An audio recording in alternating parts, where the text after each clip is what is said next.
whichever. I want to talk to you guys about something that nobody's talked about in a long time, which is the 2016 presidential race. That, of course, is a lie. Do you have enough room over there? We have more over here. I'm trying to figure out whether to cross our legs or not. He's man-spreading a little bit. You're a lucky man, Mark Leibovich. I'm not Because, crossing yeah. my legs. Are you okay? I'm fine. Yeah, I'm comfortable. Okay. The clock is ticking. So here's my question, Mark. The front page of your publication, the New York Times, says a banner headline, well, not banner, but a big headline saying Trump is going to practice in preparation for the second debate because he is widely seen to have had an abysmal performance at the last one. My philosophical and practical question to you is, can Donald Trump practice his way into a better debate next time? I would be dubious. I mean, first of all, he's shown he's shown more discipline in stretches during the campaign, but none of it is a product of preparation. More of it's a product of, I don't know if you call it restraint or tactics or what have you. Look, I think there's going to be an effort to try to rein him in, to try to have him read things, to try to learn a little bit more. I think he will probably make an honest effort. I'm not convinced it would work. I mean, it's just not who he is. I mean, he has been he's hostile to preparation of this sort. And, you know, I can see him, like, in a few days sort of coming really, really hard in the other direction by, like, saying there'll be a report somewhere where Trump has been, his advisors are very frustrated because Trump has said, I need to be Trump. And the Trump needs to be Trump caucus within his orbit will speak up, and then that's where we'll be. In fact, right before we came on, there was such a report. So, on Huffington Well, Post. can you, for those who are not, well, okay, so here's the thing that I find fascinating. Hillary Clinton is widely seen to have been very strategic and very good in the debate, but her strategy was not particularly secret. I mean, it was like you could see the breadcrumbs being thrown rhetorically across the stage. And what was amazing to me, Margaret, at the end of it, the Alicia Machado Miss Universe comment was like straight out of like Clinton Oppo research. They had Machado ready and on the phone. And yet, Donald Trump not only took the bait at the debate, but the next morning doubled down on it. He does not know how to admit a mistake, and that, of course, helps Hillary. But, you know, he at the end, anybody he hadn't offended, he offended in one fell swoop. He got Hispanic, with Machado, he got Hispanics, women, and anybody a pound or two overweight, which I think, you know, he could be up to offending 90% of the population. But, you know, practice isn't going to help you with some of what he does, because he cannot resist a smart aleck remark like, I didn't pay taxes. Hillary comes, he didn't pay taxes. Now, it doesn't take a lot of practice to know she might do his taxes, right? It wasn't even a smart aleck remark. It was just an aleck remark. I'm smart. I mean, you know, he can't resist that remark. Which throws into question whether practice will actually help this. You know, Nia, we hear tell that the Trump campaign or Trump may, I mean, the candidate himself says, you know, I didn't mention Bill Clinton's affairs, therein mentioning Bill Clinton's affairs, but asking for some sort of, you know, credit for that. If he does bring this up, if he does bring up Monica Lewinsky in the next debate, I mean, who does that truly help? It helps no one. I think it helps. I'm sure Hillary Clinton is ready for this, right? I mean, he's been threatening this. He had the Jennifer Flowers thing, the tweet threatening to bring her to the debate to sort of psych Hillary Clinton out on the front row. Of course, it didn't happen. So I'm sure she's ready for it, right? It's not a surprise. And I think that's going to be the thing that's going to be hard for him at this point is this isn't a debate, right? It's a town hall, which is a very different setting. It's average Americans there who are going to be asking questions.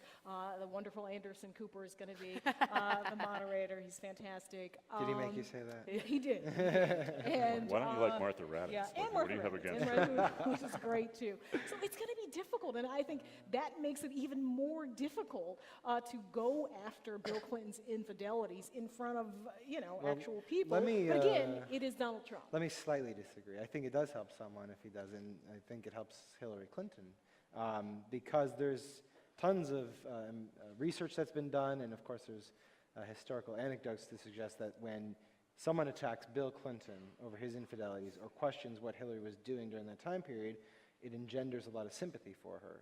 And this isn't just Democrats saying this. There's plenty of Republican operatives who have screamed to candidates to not go down that route because it will backfire. And so if he does do that, it is a high risk, not high reward situation. It is a high risk situation, but we're already seeing sort of the beginnings of it today. At the debate, of course, Trump and his family were applauding his restraint, but today a lot of his surrogates were out there on cable news saying, going after her for being vicious to the women with whom Bill had his infidelity. So you're starting to see the groundwork being laid, and I just don't see how this ends well, especially in a town hall format. Right, you know? town hall. See, I think with infidelity, you get the last 10% of the people in the world to be against You her. have fully Well, alienated there might be, everyone in and yet America. there he's might at be some 47. crossover there. It's not just What were you that, gonna say, Mark? I would say, well, first of all, I think it absolutely helps Hillary Clinton if he brings up Monica Lewinsky or whoever. I don't think it would be pleasant for Hillary Clinton, but electorally it would help her. I mean, this is one of the many reality checks that you sort of have to do in this election. I mean, I'm of the understanding that in a marital infidelity situation, the villain is the perpetrator, which is what Bill Clinton was impeached for 17 years ago, basically. I don't quite understand how this is supposed to work. especially the messengers in and this So, have all to be multiple honest lives. to be honest with you, I think this is utterly absurd, and I think that it should be said. Mark, you've spent some time with the Republican candidate. Does he listen to his advisors? No. Yeah. I mean, I Does mean, Kellyanne Conway, who he recently brought on, get any? Does she get any credit? Is she implicated in any of this? well, I wasn't there when she was there, but yeah, she seems to have had some effect. I mean, I was with him in the run-up to one of the first Republican debates. We were actually on his plane flying to the Reagan Library debate, which was back in September or something. And the debate was maybe 20 hours away or so. He had just done a rally in Dallas, and I said, "Shouldn't Mr. Trump be like preparing for this?" I mean, he was flipping channels on the plane, watching himself, watching the coverage of the rally he had just given in Dallas. So I said, "Shouldn't you be preparing?" And he said, "Absolutely not. I mean, you see what happened to Mitt Romney. I mean, they locked him in a room for 3 weeks, and then when it came time for the debate, he couldn't speak," which, by the way, wasn't not true. true. Mitt Romney did a fine debate.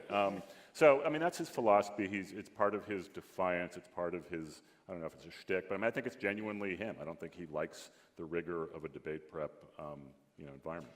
And he has many advisors, right? He randomly calls people.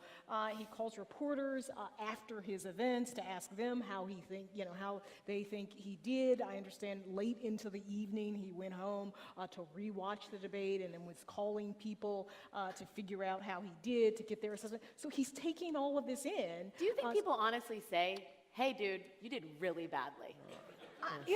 I don't know. I mean, I would hope. I assume that some didn't get people a in his call. circle are. I mean, the question is, who is he listening to? He's a man of great confidence, right? Yeah.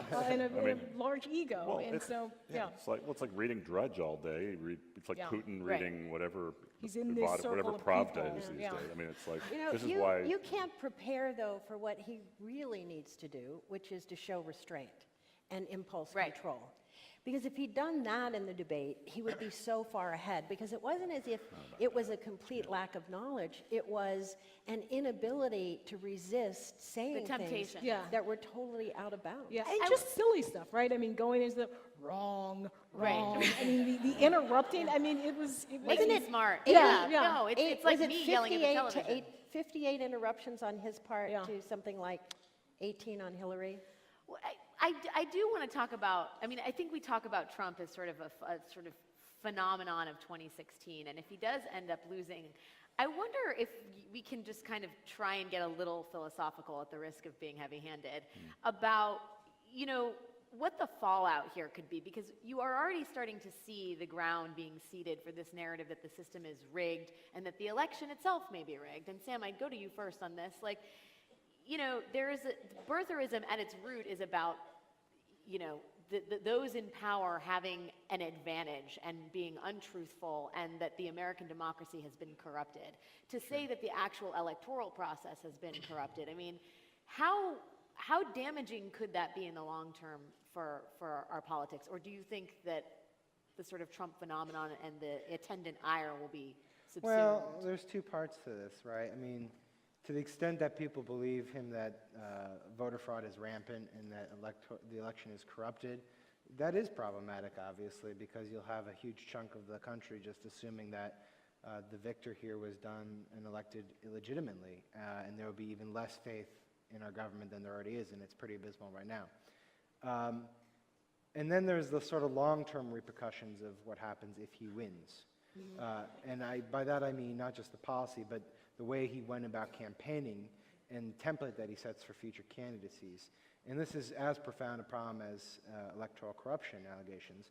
He has not released his tax returns. He has done things that have completely confounded the norms of normal campaigning. He has a complete disregard for the truth, as any independent fact checker will tell you. And if you can do these things and not be penalized for them, what does that say to a future candidate who wants to run for office? It tells you that, no, I don't have to be open. I can be secretive. I don't have to be strictly adherent to the truth. I can tell lies. I can be rude to people, kick reporters out, blacklist them, and I can get away with it and still win. And I think that's sort of the long-term problems that could result from this. You know, even if he doesn't win, he's become the nominee of a major party, one of our two parties. Yeah. Correct, but if he gets trounced or if he loses, there's certainly going to be a contingent within the Republican Party who say we can't do that again. Now, if they're powerful enough to actually force the party in another direction, it's another I don't know. I mean, if he comes, I think some people hope that this is sort of the culmination of something, and if he loses, it goes away, and the Republican Party has to reconfigure. I think it's the beginning of something, right? I mean, they have gotten the people who like Trump, whether or not you think they're sort of Breitbart kind of folks and Tea Party folks and all of this menagerie of people who have, in some ways, I think, troubling ideas for many people, they've gotten really close. Right? I mean, he's at what, there's a 40% chance he could win, maybe 45 or 50% by the time we reach November. So why would a loss, even a landslide loss, quiet them and quash this entire movement?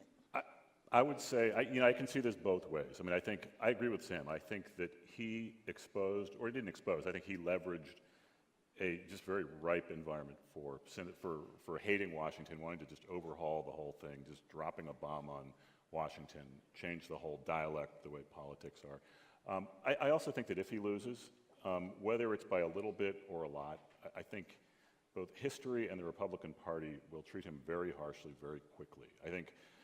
I mean, for as much as the Republican Party has propped him up over the last few months by their relative just sort of enabling of this. I think at least a lot of them I talk to are very embarrassed. Well, doesn't this, I mean, I'm not joking about this, but and this is such a weird hypothetical to go down, but what if he loses and starts his own television network, like people are speculating? How does he become any less diminished? He'll be there pounding people. It would be fringy. It would be. You think it would be like? It wouldn't be fringy. It would be in a big fringe. You mean like Fox? It would. It will be like current, Which is it will be like, it's not, it will be FX3. No, exactly. Yeah. But it's not a major political party. It wouldn't be. But it is. Well, but wait, I think go it's ahead, Margaret. harder to take over a TV network or build one than it was to take over the Republican Party. And the Republican Party left itself subject to a hostile takeover. Right. They'll be taking the gold Trump letters off of the party as soon as they can. And how successful was Al Gore's network? Current, not very successful. And, there's already a Fox. There's already Rush Limbaugh. I mean, it's a crowded field. This sort of lets the Republican Party a little bit off the hook, right? Like, they didn't just get co-opted by Trump. They kind of laid the foundation. I mean, they were not denouncing birtherism at all when it was happening. No, I'm saying they left themselves open to Trump. We talk about networks, and I think there's a real desire to understand how we got to this point, and we've been talking about the media and the role the media has, at the risk of having you guys all hate me. You all work for major outlets. I would never. Well, I pay you to say that. How would each of you guys grade your respective media outlets? Oh, A+. A++. Well, no, let's start with you, Sam. Because Alex, there aren't that many other jobs out there. So. Yeah, sorry. But the Huffington Post initially put Donald Trump in the entertainment section. Oh, wait, I thought that was not a topic we were going to discuss here. Was that in the rider that we weren't allowed to talk about it? So the reason there's a lot of discussion about that decision, like virtually every newsroom in America, we were grappling with how to approach this candidacy because it was completely different than anything we had seen before. And, you know, everyone makes editorial decisions. What we decided at that point in time was that Trump didn't come from the world of politics. I think that's an objective truth. He came from the world of entertainment. And he was an entertainer in the world of politics. So we placed him in the entertainment section because we thought he was merging those two worlds in a way that had never been done before. Now, obviously we moved him out of that. And part of the reason we moved him out of that was because things just became a lot more alarming than we ever envisioned that they would become. Now, that's not to diminish anything he said at the beginning, which was alarming in its own right, but when he started talking about, you know, a full Muslim ban on entering the United States, we suddenly realized this wasn't an entertainment story. So, well, not suddenly, we fully committed to the fact that it was an entertainment story.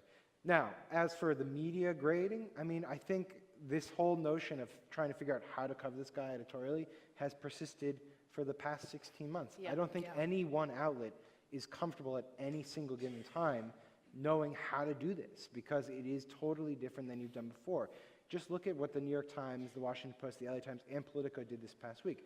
All four of those entities ran pieces counting the number of lies that Donald Trump told over a given period. That stuff, that type of coverage does not happen normally.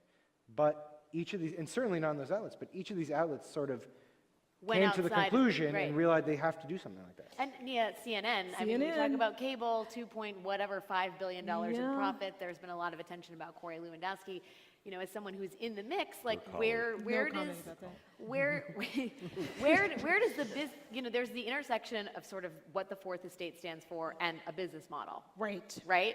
So yeah, and you know, we're doing really well. I think all the networks are doing really well because there's just such interest in this campaign. 81 million people watched that last debate. But yeah, I mean, I think it's been a work in progress in terms of how we have dealt with Donald Trump. Early on, we had him on our air a lot. He would call in. We were perfectly comfortable with that. We had his rallies rolling just unfiltered on our networks. And I think we don't do that. We obviously don't do that as much anymore.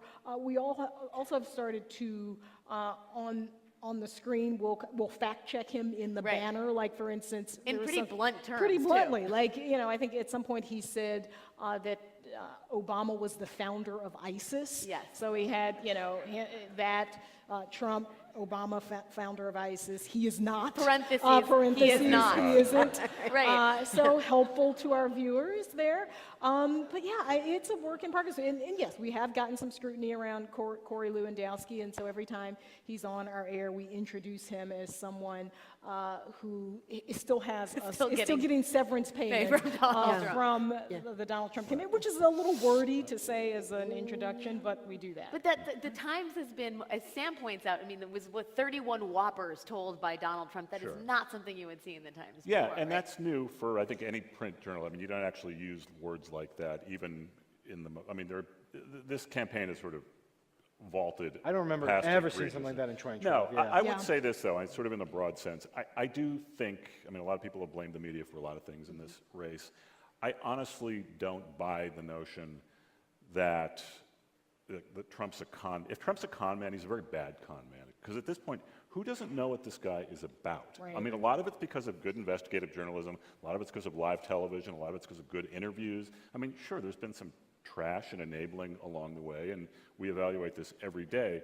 But, and obviously, the transparency around his not releasing tax returns, health records, whatever else, is very problematic, and I think it's something, I mean, I would actually propose like some kind of joint media action to sort of force that. Like I was always, this is probably, I shouldn't be talking like this because I'm obviously, I'm not the institutional voice of the Times, I should say. As a journalist, I mean, I always thought that like when there was all that hemming and hawing about Trump refusing to actually get out of leave his office to go on the Sunday shows, and they were all complaining, this doesn't happen. I mean, why don't the networks just get together and just like, I mean, yes, it's anti-competitive, there's probably some antitrust thing, it doesn't happen, but I mean, Well, they did that for a protective pool. Effectively, the press banded together and said, the Trump campaign can't dictate the terms of this. There are situations where...